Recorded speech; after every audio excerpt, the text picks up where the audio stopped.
Let us pray. Lord God, you call us to find our lives in you. Give us the courage to follow where you lead. In Jesus' name we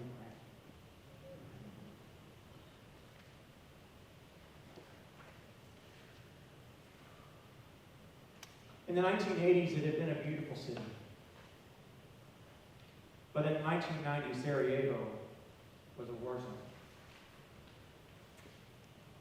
The various pieces of the population, particularly the Serbs and the Croats, the Serbs had been trying to eliminate the Croats, and now the city was surrounded by snipers up in the hills, and it was not safe to walk down the street to get a loaf of bread.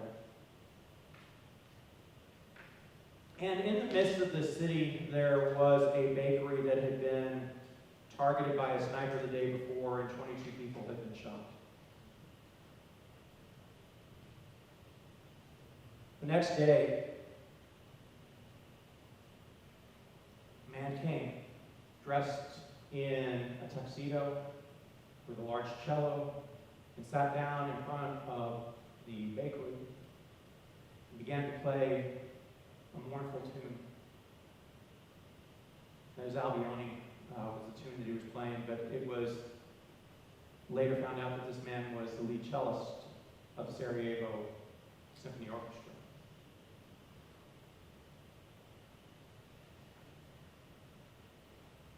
For 22 days, he came back and played. One day for each person who had been lost. Reporters came up and asked him, "Are you crazy? Are you crazy for sitting here in the midst of a war zone and playing a cello?" He said, "You ask me if I'm crazy. Aren't they crazy for taking our city and making it into a sniper's nest? I'm not the one who's crazy. I'm the one who's trying to find something decent in the midst of this world. They're the ones who are crazy. They're the ones who have taken this vision of what this city can be and turned it into hell itself."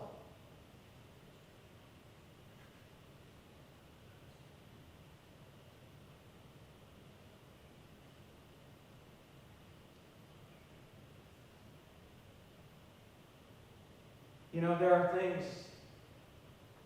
that are worth fighting. There are things that are worth living for. There are things that are beautiful in this world that are worth preserving. And there are things that are even worth dying for.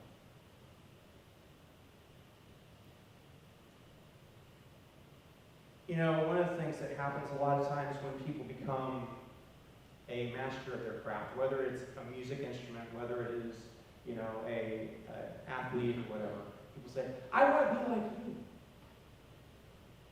And I remember heard a golfer interviewed once, and people said that same thing. "I want to be like you." And I said, "Do you really want to be like me? Do you want to go out and, 8 hours a day, go out and spend doing the same drills over and over? Because that's what it takes to be. That's what it takes to do this." And whether it's music, whether it's an athlete, whether it is writing, whether it is all these different things, there is something that goes into becoming that which you are supposed to be. And most of you do it as well. I mean, most of you in your jobs have done things over and over again that most people don't know how to do, but you've learned how to do them well because that's what it takes to do what you do.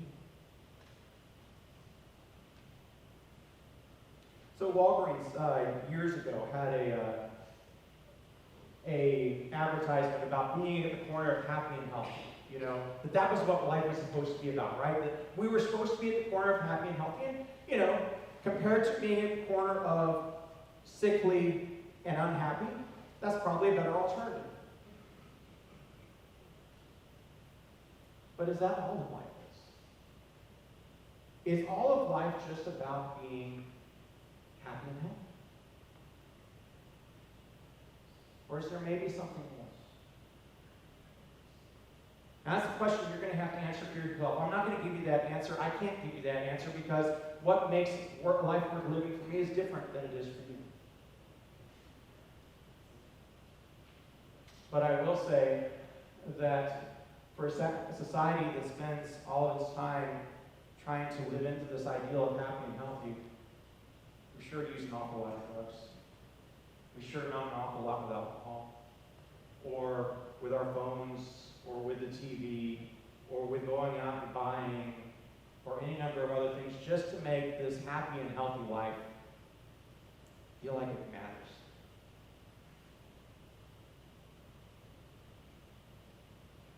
And one of the things that humans need is meaning. There is something in our life that requires meaning. And, we can be going through suffering, but if we know we're going towards something, it can make it all worthwhile. I've learned a lot from people who were involved in the civil rights movement in the 1960s and the joy that they had in that time. Even though they were going through incredible suffering, they knew the destination they were trying to get to, and they were going there. And they may not see it themselves, but they had something they were striving towards. And Martin Luther King, 1963, said this: "I submit to you that if a man hasn't discovered something he's willing to die for, he's not fit for living." And there is something to this of saying, I'm a part of something that's bigger than myself. I'm part of something that is worth living for. Is also worth giving my life to.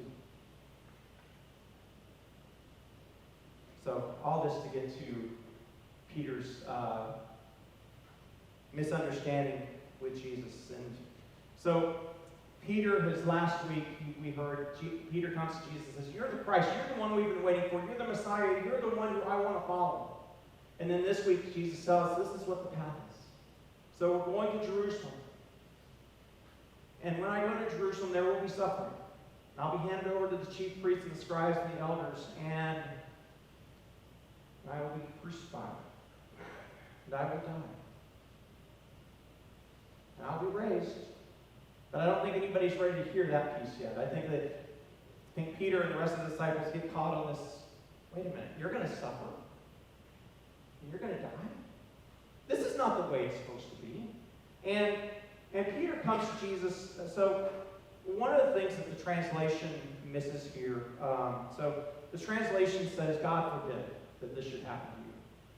So the word there is actually more, "God bless you, don't let this happen." It's much more from a place of caring, much more from a space of Peter is saying these things because for him, Jesus is at center of things. I want to follow you. You're the one who I've said I want to follow, and I don't want to let go of you. I don't want to lose you in the midst of this.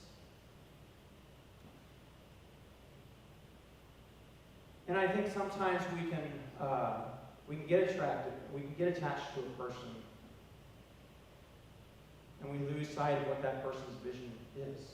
And I think this is what happens here, because for Jesus, there is something that's bigger. There is something that is larger than what his life is. And, Jesus' vision is it's for the sake of the world. But Peter is tempting Jesus the same way that Jesus was tempted in the temptation by Satan. You're not supposed to suffer. If you're going to be the Son of God or the Son of Man or the Messiah, you're not supposed to suffer. People who are leaders aren't supposed to suffer, right? Good guys don't suffer. Except in every single story you ever read. Except in every single person whose life that you would read a biography of is worth living. What their lives involve. There's always a portion where they have to suffer for it. And I'm not saying to go out and go find suffering and cling onto it with both hands. Suffering comes. What I'm saying is find that which is worth living for. Now, Jesus does not say to Peter, "You got the wrong answer, get away from me." He says, "Get behind me." We learn often by following. by following those who we've come to know who have a vision of what life is supposed to be about.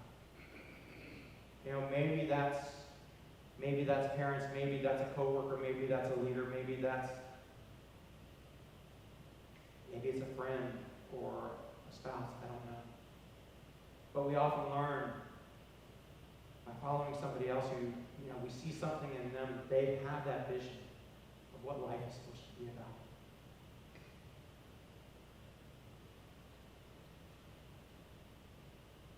Now, these are big questions. I'm not giving you little questions to wrestle with today. These are big questions. These are questions that are, what is my life about? And I do think for me, trying to follow Jesus is one of those big answers. You know, this is something that I do try to lean into, but I will also say there are lots of times where I'm like Peter, where I get it wrong. I stumble and fall, and I have to be told, no, this is the path, follow me. And I try not to live a life to where I'm constantly numbing myself to say, you know, I'm happy, I'm healthy, and that's all I do.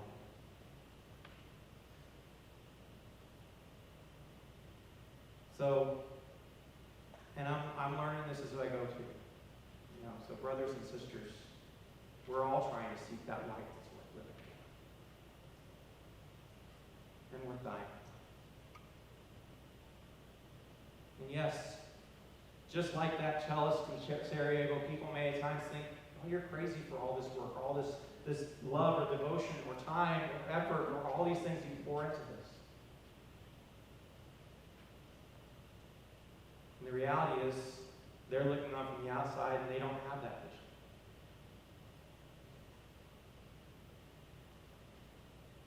So what is it in your life? What is it that is that center? What keeps you going towards it no matter what the cost? What are those things that are worth living? And it comes to it, worth dying.